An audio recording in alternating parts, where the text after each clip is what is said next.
Rifle club 9 മണിക്ക് ഏത് പടത്തിന് പോയാലും അവനൂടെ പോയി കഴിഞ്ഞാൽ അരമണിക്കൂർ വൈകിയെത്തുള്ളൂ. ഏത് പടത്തിന് പോയാലും എന്താ അവസ്ഥ, തുടക്കം കാണാൻ പറ്റില്ല.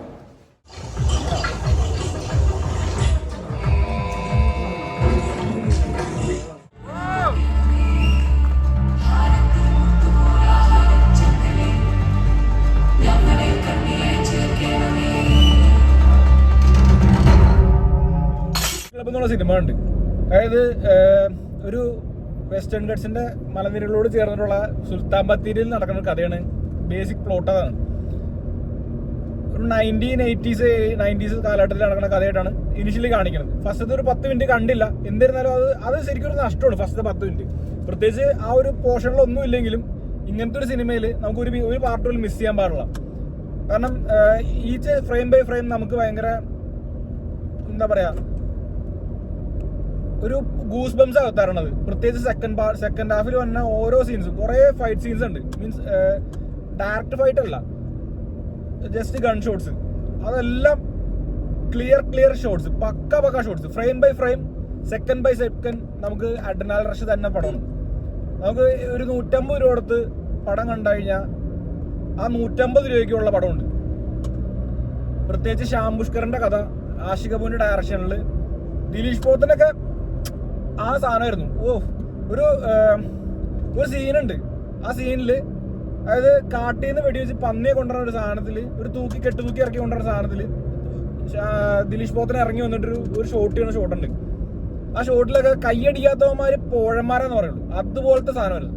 കാരണം നമുക്ക് പ്രതീക്ഷിതമാണെങ്കിലും ആ ഒരു ഫ്രെയിം നമുക്ക് അപ്രതീക്ഷിതമാണ്. അപ്പൊ അങ്ങനത്തെ കുറെ സീൻസ് ഉണ്ട്. ഇപ്പൊ നമ്മൾ KGF കണ്ടിട്ട് കൈയടിക്കുമ്പോൾ നമുക്ക് അറിയാം അതൊരു ഭയങ്കര മാസ സിനിമയെന്ന് അറിയാം.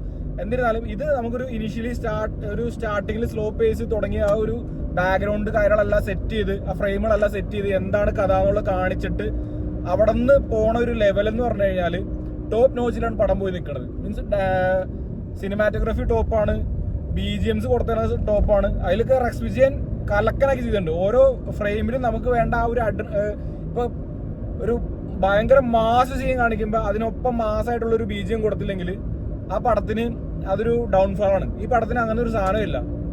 എല്ലാ പാർട്സും എല്ലാവരും ഈവൻ ഓരോ ഫ്രെയിം എഡിറ്റ് ചെയ്ത് വെച്ചാണ് വരെ പീക്ക് നോച്ചിലേക്കാണ് കൊണ്ടുപോയേക്കണത്. അപ്പൊ ആഷിഖ് കപൂറിന് പണി അറിയാം. ആള് ലാസ്റ്റ് 2 പടം പൊട്ടയായിരുന്നെങ്കിലും ആള് കം ടു ദ ട്രാക്ക് ആയിട്ടുണ്ട്. കിടിലൻ പടമാണ്. പിന്നെ ഈ മൂവീസില് കുറെ, അതായത് ഒരു 90s 80s അല്ലെങ്കിൽ 2000 സമയത്തുള്ള നായകന്മാരാണ് കൂടുതലും കാണിച്ചേക്കുന്നത്. ആകെ ഇതിനകത്തൊരു 2K എന്നുള്ളൊരു പുള്ളി റംസാൻ മാത്രമേ ഉള്ളൂ. റംസാന്റെ പേരായിട്ടുള്ള ആള് മാത്രമേ ഉള്ളൂ. ബാക്കി എല്ലാവരും ഇത്തിരി പ്രായം ചെന്ന റെപ്യൂട്ടഡ് ആയിട്ടുള്ള ആക്ടേഴ്സ് ആണ്.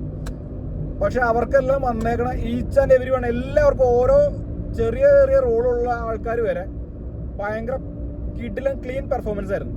എസ്പെഷ്യലി പൊന്നമ്മ ബാബു ഒക്കെ, അവരൊക്കെ സാധാരണ ഒരു ബൈപ്പാസ് ചെയ്ത് പോണ ഒരു ജസ്റ്റ് ഫ്രെയിം സീൻസ് ആണ് അവർക്കൊക്കെ നോർമലി സിനിമകളിൽ വരാറ്. പക്ഷെ എന്നാൽ ഇതിനകത്ത് സ്പെഷ്യലി പർട്ടിക്കുലർലി അവർക്ക് മാത്രമായിട്ടുള്ള ഫ്രെയിംസ് വരെ ഉണ്ട്. കാരണം അവരും ഇതിനകത്ത് ഇമ്പോർട്ടൻ്റ് ആയിട്ടാണ് എനിക്ക് ഫീൽ ചെയ്തത്. അത് അവർക്ക് മാത്രമുള്ള ആ ഷോട്ടൊക്കെ അവർ പറയുന്നുണ്ട്, ഞാൻ നല്ല വെടിക്കാരിയല്ലേ എന്ന്. കിട്ടില്ല ആ ഷോട്ടൊക്കെ അവർക്കുള്ള ഡയലോഗ് അവർക്ക് മാത്രം, അതിനൊക്കെ കയ്യടിയായിരുന്നു തിയേറ്ററിൽ. അതുപോലെ തിയേറ്ററിൽ കയ്യടിയുള്ള കുറെ സീൻസ് നമുക്ക് എല്ലാം അങ്ങനെ റിവീൽ ചെയ്യാൻ പറ്റില്ല. കാരണം നല്ലൊരു സിനിമ നിങ്ങൾ നല്ലൊരു സിനിമ നിങ്ങൾ ക്ലീൻ നല്ല സിനിമ നിങ്ങൾ തിയേറ്ററിൽ തന്നെ പോയി റെസ്പോണ്ട് കാണേണ്ടതാണ്. അല്ലാതെ നമ്മൾ എല്ലാ ഷോട്ട്സും പറയുകയാണെങ്കിൽ അതിന്റെ ഒരു സുഖം പോകും. പടത്തില് ഭയങ്കര വലിയ ആന ചെയ്യുന്ന കഥയൊന്നുമില്ല.